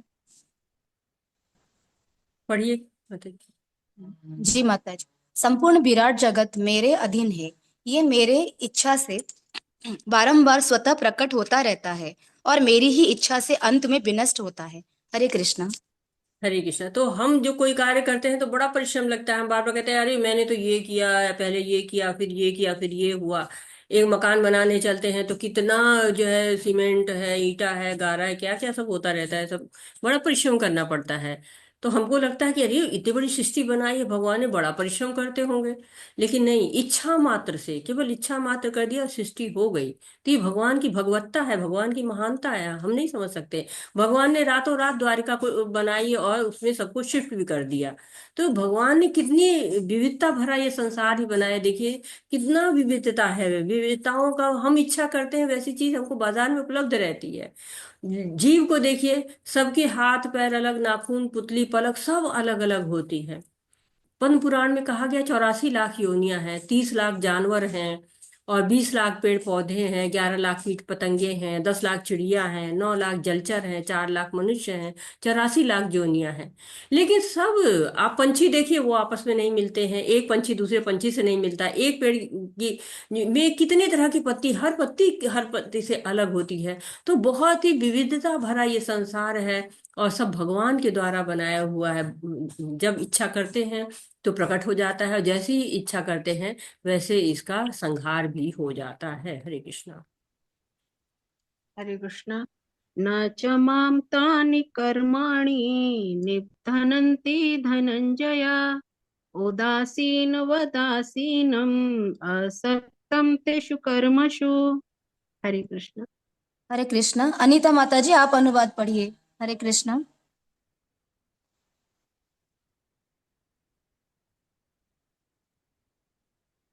हे धनंजय, ये सारे कर्म मुझे नहीं बांध पाते हैं।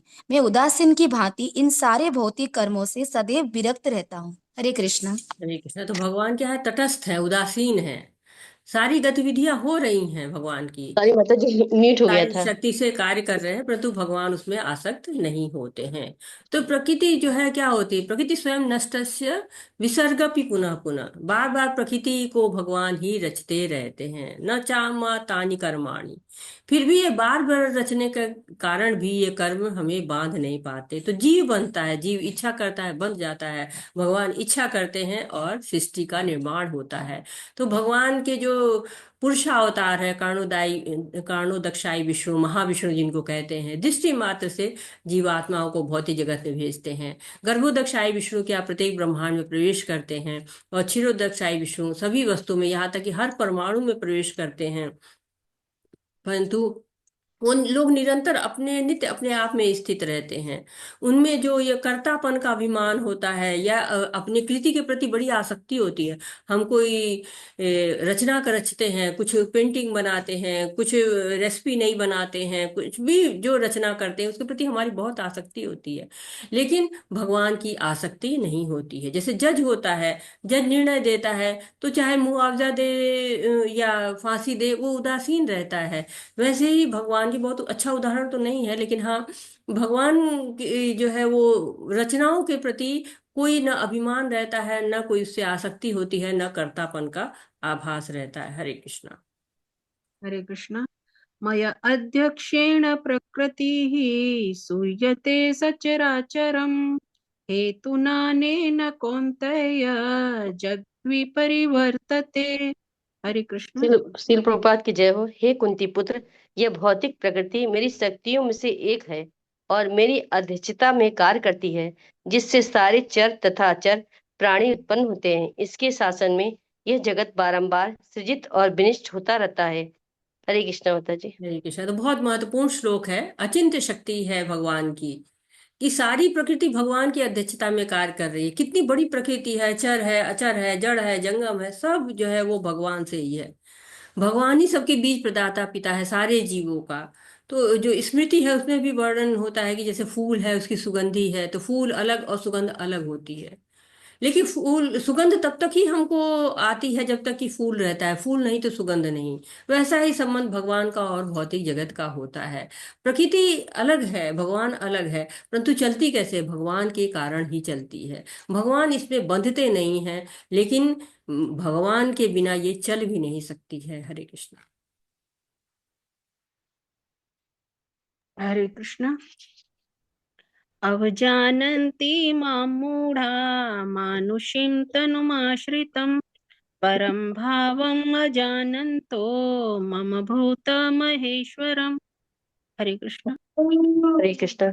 सील प्रभुपाद की जय हो। जब मैं मनुष्य रूप से अवतरित होता हूँ तो मूर्ख मेरा उपहास करते हैं।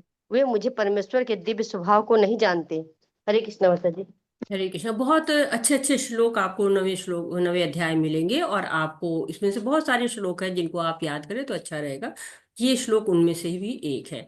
तो मनुष्य के शरीर में भगवान आते हैं, और इसके कारण बहुत से लोग उनकी तरफ पीठ करके खड़े हो जाते हैं कि ये कैसे भगवान है, ये तो हमारे जैसे ही हैं। लेकिन प्रभुपाद जी ऐसे लोगों को रास्कल कहते हैं, जबकि थोड़ा कठोर शब्द है। लेकिन हाँ, कहते हैं कि भगवान को जो नहीं जान पाते हैं वो ही भगवान की तरफ पीठ करते हैं। भले ही भगवान मनुष्य रूप में आते हैं। देखिए, दुर्योधन भी उनको नहीं समझ पाया। दुर्योधन कहता है कि जब विराट रूप दिखाते हैं तो कहता है कि तुम जो है ये अपना मायावी रूप मत दिखाओ, इससे मैं नहीं डरूंगा। ऐसे शिशुपाल हैं, वो भी भगवान को नहीं जानते हैं, कितने अभद्र शब्दों का उपयोग करते हैं। चैतन्य महाप्रभु जब आए थे तो सार्वभौम भट्टाचार्य के दामाद थे अमोघ। तो चैतन्य महाप्रभु के लिए मिथ्या भ्रम फैलाते थे चारों ओर, कि कहते थे कि ये तो चोरी से मिठाइयाँ खाते रहते हैं, ये कैसे योगी हैं, कैसे भक्त जो है वो, आप लोग इनको सुनते हैं, ये तो चोर हैं, ये तो मिठाइयाँ खाते रहते हैं, इनके कमरे से चींटियां बाहर निकल रही हैं। तो ऐसे लोग क्या होते हैं कि दुष्कृतनों, चैतन्य महाप्रभु ने उनको जाके दिखाया, और उसके आगे की कहानियां हैं। तो 7वें अध्याय में भगवान ऐसे लोगों को दुष्कृतनों कहते हैं, क्योंकि ये लोग भगवान को देख रहे हैं, भगवान सामने खड़े हैं, फिर भी उनकी शरण ग्रहण नहीं करते हैं।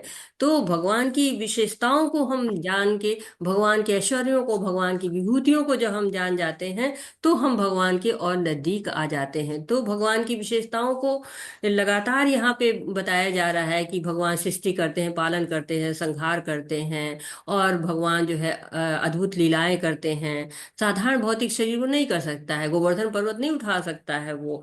और एकदम पैदा होते ही पूतना का जो है, थोड़े छोटे से थे, पूतना का वध किया, कितने असुरों का वध किया, कितनी लीलाएं की उन्होंने। और उनकी विभिन्न शक्तियां हैं। माया देखिए कितनी बड़ी शक्ति है, फिर भी उनके अंदर में काम करती रहती है। तो हमें अपनी क्या करनी चाहिए? भगवान की जो अद्भुत लीलाएं हैं, अलौकिक लीलाएं हैं, उनको ध्यान करना चाहिए। और हम को ये नहीं दिमाग में लाना चाहिए कि ये भगवान नहीं है, ये केवल साधारण पुरुष है। ऐसा करके हम अपराध करते हैं। हरे कृष्ण। हरे कृष्ण। मोघाशा मोघ कर्माणो मोघ ज्ञान विचेतसः राक्षसीम् आसुरीं चैव प्रकृतिं मोहिनीं श्रिता। श्री हरे प्रभुपाद कृष्ण। की जय हो। जो लोग इस प्रकार मोहग्रस्त होते हैं वे आसुरी तथा नास्तिक विचारों के प्रति आकृष्ट रहते हैं। इस मोहग्रस्त अवस्था में उनकी मुक्ति आशा, उनके सकाम कर्म तथा ज्ञान का अनुशीलन सभी निष्फल हो जाते हैं। हरे कृष्णा माता जी। हरे कृष्णा। तो ये जो इस तरह की प्रवृत्ति रखते हैं लोग, भगवान के प्रति अवमानना रखते हैं, उनकी अवज्ञा करते हैं, उन पर श्रद्धा नहीं करते हैं, उनको क्या कहा गया है? आसुरी प्रकृति कहा गया है। मोहिनी प्रकृति का ये लोग आश्रय लेते हैं। इनका विवेक जो है वो सही जगह पे काम नहीं करता है। उनकी मोह आशा, जो आशाएं रखते हैं, बड़ी बड़ी आशाएं रखती हैं, सारी निष्फल होती जाती है। जब हम कोई कार्य करते हैं आशाएं होती हैं जो, और उनके मोघ कर्मणा, सारे कर्म भी उनके असफल हो जाते हैं। मोघ ज्ञाना, सारा ज्ञान भी विफल हो जाता है। कहते हैं ना कि सारी अकल धरी की धरी रह गई, या इतनी बुद्धि थी कहीं काम नहीं आई। तो ऐसे लोग का ये सब ज्ञान, आशा, कर्मफल सब व्यर्थ हो जाता है। कहते हैं ना भगवान की भगवत्ता के आगे जीव की चलती ही नहीं है। जाहे भगवत्ता हिते अन्य भगवत्ता, स्वयं भगवान शब्द इहे शक्ता। तो भगवान की केवल शक्ति ही शक्ति है। भगवान के बारे में गलत बोलना, अनर्गल प्रलाप करना अपराध होता है, दंड मिलता है। तामसी बुद्धि के लोग ऐसा कहते हैं। शास्त्रों को जो लोग नहीं मानते हैं वो लोग ऐसा करते हैं, भ्रम में ही रहते हैं। जैसे रावण थे, हिरण्यकश्यप थे, काफी इन लोगों ने बुद्धि लगाई। रावण ने सोने की सीढ़ी बना रहे थे जाने के भगवान तक, लेकिन नहीं पहुंच पाए। हिरण्यकश्यप ने अमर लगने जैसा वरदान मांगा, लेकिन नहीं चल पाई। तो ऐसे लोग के सारे कर्म व्यर्थ ही जाते हैं। हरे कृष्णा। हरे कृष्ण। महात्मानस्तुं मां पार्थ देवीं प्रकृति आश्रिता भजन्त अनन्य मनसाः ज्ञात्वा भूतादिमव्यम्। हरे कृष्ण। सील प्रभुपाद की जय हो। हे पार्थ, मोह मुक्त महात्मा जन दैवी प्रकृति के संरक्षण में रहते हैं। वे पूर्णतः भक्ति में निमग्न रहते हैं, क्योंकि वो मुझे आदि तथा विनाशी भगवान के रूप में जानते हैं। हरे कृष्णा माता जी। हरे कृष्णा। तो जो आसुरी लोग होते हैं वो माया के संरक्षण में रहते हैं, और जो शुद्ध भक्त होते हैं वो योग माया के संरक्षण में रहते हैं। तो महामाया, योग माया, जो आसुरी प्रकृति महामाया, जो भक्त है वो योग माया। श्री कृष्ण की शरण ग्रहण करते हैं ये लोग, भगवान की जो अतरंगा शक्ति है उसके अधीन रहते हैं, और वो अपना ध्यान कृष्ण के अतिरिक्त और किसी में लगाते ही नहीं है। तो हमारा कार्य क्या है? भगवान कृष्ण में ही ध्यान लगाना, उसी से प्रसन्न रहेंगे। भक्ति के 64 अंग बताए हैं रूप गोस्वामी ने। उसका जो पालन करके हम भगवान के जो है वो जो दैवी प्रकृति है उसके संरक्षण में हो सकते हैं, भक्ति कर सकते हैं, और भगवान की भक्ति करके भगवत धाम जा सकते हैं, महात्मा का पद प्राप्त कर सकते हैं। हरे कृष्णा। हरे कृष्ण। सततं कीर्तयन्तो मां यतन्तश्च दृढव्रताः नमस्यन्तश्च मां भक्त्या नित्ययुक्ता उपासते। हरे कृष्ण। हरे कृष्णा माता जी। मुझे माता जी पढ़ना है कि नहीं? मुझे लग रहा है कोई और का चांस है क्या माता जी? हरे कृष्णा माता जी। पढ़ी माता जी पढ़ी। अच्छा। सील प्रभुपाद की जय हो। ये ये महात्मा मेरी महिमा का नित्य कीर्तन करते हुए, दृढ़ संकल्प के साथ प्रयास करते हुए, मुझे नमस्कार करते हुए भक्ति भाव से निरंतर मेरी पूजा करते हैं। हरे कृष्णा माता जी। हरे कृष्णा।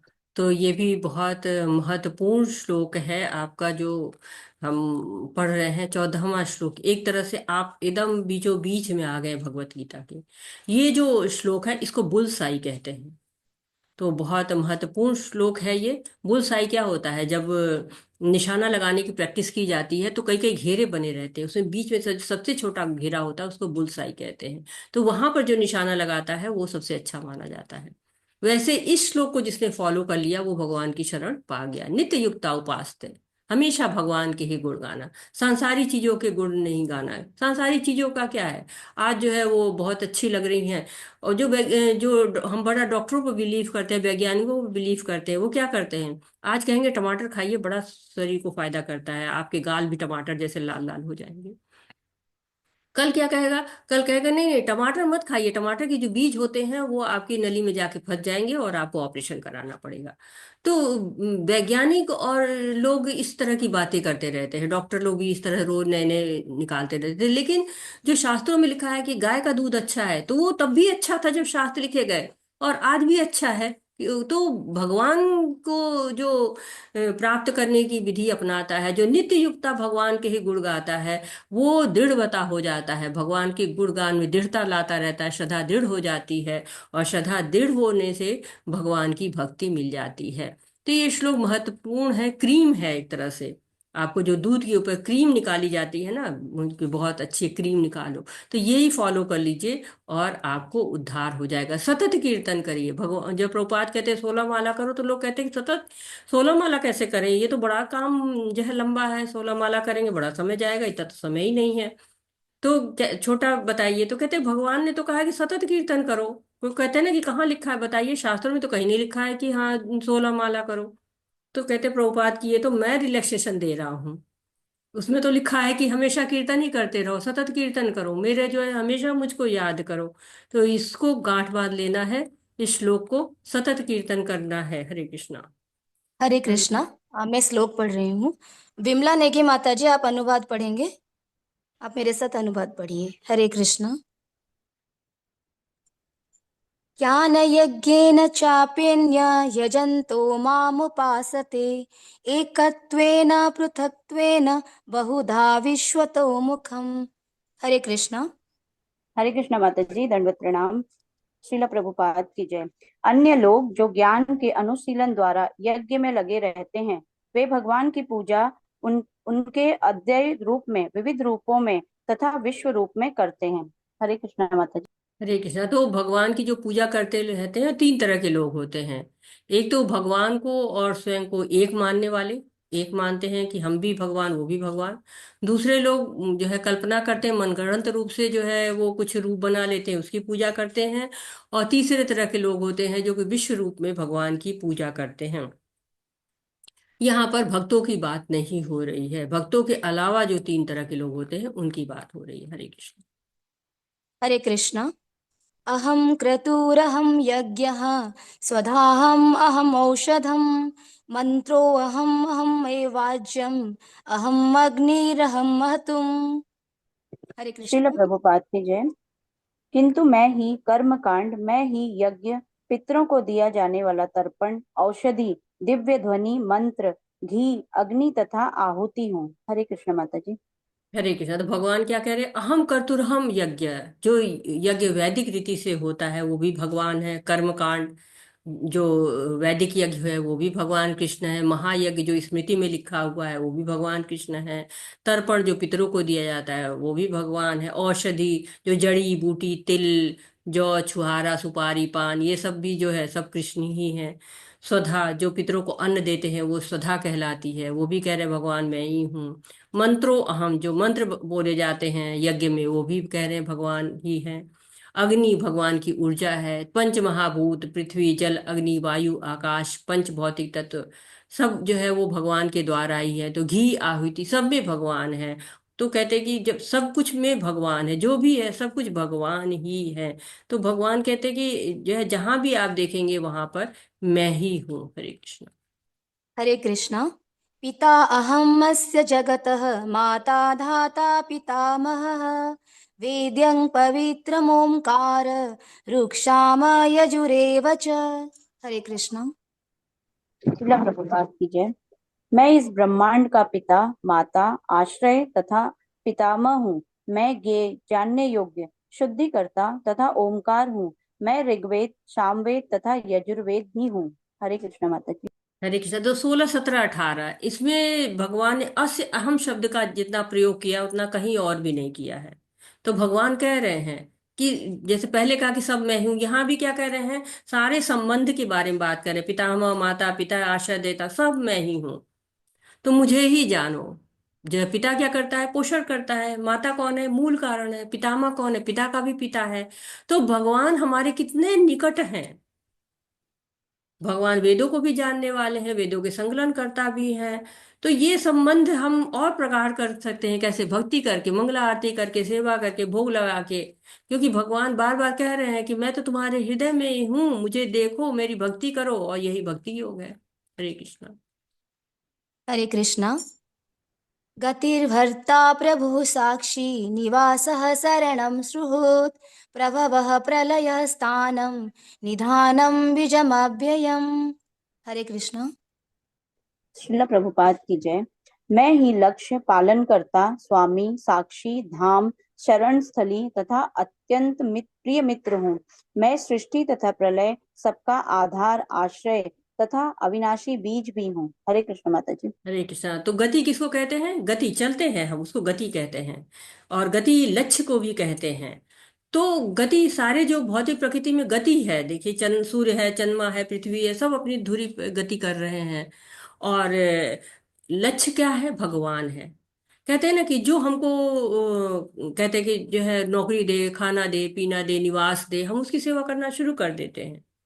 परंतु ये सब देने वाला कौन है, हम जान ही नहीं पाते। भगवान है। तो हमको जब ये समझ में आ जाता है कि हमारे परम हितैषी भगवान है, तब हम उनकी भक्ति करना शुरू करते हैं। जब भरता भी है, वो पालन करता है, साक्षी भी है, सब देख रहे हैं, हृदय में बैठे हुए हैं, चैत्य गुरु के रूप में है, धाम भी वही है, शरण देने वाले हैं, सुख दुख सब में हम उनको ही पुकारते हैं।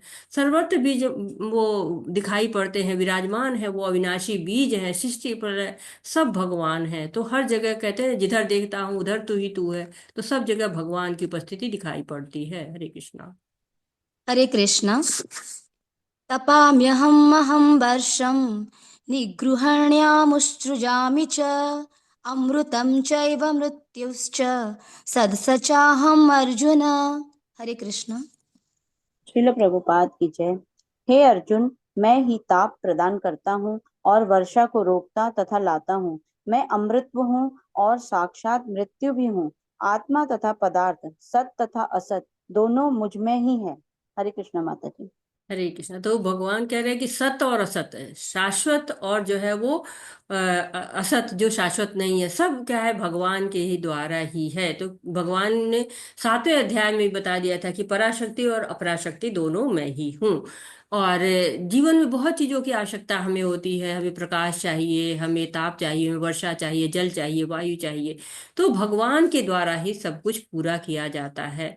भगवान ही सब चीज को प्रदान करते हैं। अमृत भी वही देते हैं, मृत्यु भी वही देते हैं। सब कुछ उनसे ही है। हरे कृष्णा। चाहे पदार्थ हो या आत्मा, सब भगवान के द्वारा ही आती है। हरे कृष्णा। हरे कृष्णा। त्रैविद्यमां सोमपः पूतपापा यज्ञैरिष्ट्वा स्वर्गतिं प्रार्थयन्ते ते पुण्यमासाद्य सुरेन्द्रलोकम् अश्नन्ति दिव्यान् दिवि देवभोगान्। हरे कृष्णा। श्रील प्रभुपाद की जय। जो वेदों का अध्ययन करते तथा सोम रस का पान करते हैं, वे स्वर्ग प्राप्ति की गवेषणा करते हुए अप्रत्यक्ष रूप से मेरी पूजा करते हैं।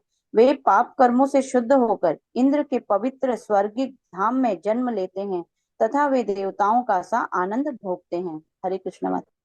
हरे कृष्णा। तो 20 से 25 श्लोक तक देवताओं की उपासना पर चर्चा भगवान कर रहे हैं कि भगवान तो सब जगह है, सारे जो है कार्य भगवान के द्वारा ही हो रहे हैं। वेदों में जो अनुष्ठान लिखे हुए हैं वो भी भगवान के ही द्वारा आए हुए हैं। लेकिन भगवान ने वेदों में कर्म कांड क्यों बताए थे? ताकि कर्म कांड करते करते धीरे धीरे भक्ति तक पहुंच जाए। तो उद्देश्य क्या था? भगवान तक पहुंच जाना। लेकिन जो लोग बीच में रुक कर केवल कर्म कांडों तक रहते हैं, वो अपने को शुद्ध तो करते हैं, लेकिन वो उच्च लोक को भी चले जाते हैं, फिर वापस आना पड़ता है। इसलिए कर्म कांड से भी उपासना कांड की तरफ बढ़ना चाहिए। ये जो कर्म कांड होते हैं, ये पाप कर्मों से शुद्ध कर देते हैं और उच्च लोकों में जाके देवताओं सा आनंद भोगते हैं। तो वहां बहुत ऐश्वर्य है उच्च लोकों में, देवताओं के लोकों में। स्वर्ग लोग कहते हैं ना कि वो स्वर्गवासी हो गए, क्योंकि हम चाहते हैं कि वो जाएं, स्वर्ग में जाएं, भोग करें। लेकिन वो हमारा अंतिम गंतव्य नहीं है। हरे कृष्णा। हरे कृष्णा। ते तंग भुक्त्वा स्वर्गलोकं विशालं क्षिणे पुण्यमर्त्यलोकं विशन्ति एवं त्रयी धर्ममनुप्रपन्ना गतागतं कामकामा लभन्ते। हरे कृष्णा। कृष्णा। श्रील प्रभुपाद की जय। इस प्रकार जब वे उपासक विस्तृत स्वर्गिक इंद्रिय सुख को भोग लेते हैं और उनके पुण्य कर्मों के फल क्षीण हो जाते हैं तो वे इस मृत्यु लोक में पुनः लौट आते हैं। इस प्रकार जो तीनों वेदों के सिद्धांतों में दृढ़ रहकर इंद्रिय सुख की गवेषणा करते हैं उन्हें जन्म मृत्यु का चक्र ही मिल पाता है। हरे कृष्णा माता जी। हरे कृष्णा। तो भगवान का आश्रय जो लेते हैं उनको चिंता नहीं करनी पड़ती है। नहीं तो 14 लोक है, उनमें आवागमन लगता है, पुण्य कर्म जमा होते जाते हैं, भोग करेंगे। भोग जब तक रहेगा पुण्य कर्म जमा तब तक रहेंगे। जैसे होटल में जाते हैं, जब तक पैसा रहेगा तब तक आप होटल में रह सकते हैं, किराए के मकान में तब तक रह सकते हैं जब तक कि आपके पास किराया देते रहेंगे। तो आयु लंबी होगी, भोग बहुत प्रचुर मात्रा में होंगे, लेकिन भोग लगाकर नीचे ही आना पड़ता है। जैसे फेरी व्हील है, फेरी व्हील में ऊपर जाते हैं फिर नीचे आते हैं, वैसे जब पुण्य कर्म होंगे तो ऊपर चले जाएंगे उच्च लोक में, और नहीं तो वापस नीचे आना पड़ेगा। तो इसी के साथ हम यहाँ पे रुकते हैं, कल हम इस पाठ को पूरा करेंगे। वाछा कल्पतरुभ्यश्च कृपा सिंधुभ्य एव च पतितानां पावनेभ्यो वैष्णवेभ्यो नमो नमः। अनंत कोटि वैष्णव वृंद की जय। शिला प्रभुपाद की जय। भगवद गीता की जय। सभी भक्तों की जय। हरे कृष्णा कृष्णा कृष्णा कृष्णा कृष्णा हरे कृष्णा हरे, हरे हरे हरे हरे हरे राम राम हरे राम राम राम हरे राम हरे। हरे सभी को हरे। हरे कृष्णा। सभी को बहुत बहुत धन्यवाद। आपका कोई प्रश्न है, आपका कोई सुझाव है, आप कुछ ऐड करना चाहते हैं तो हरे कृष्णा। सभी को हरे कृष्णा। सबसे बड़ी बात है जी, हरे कृष्णा।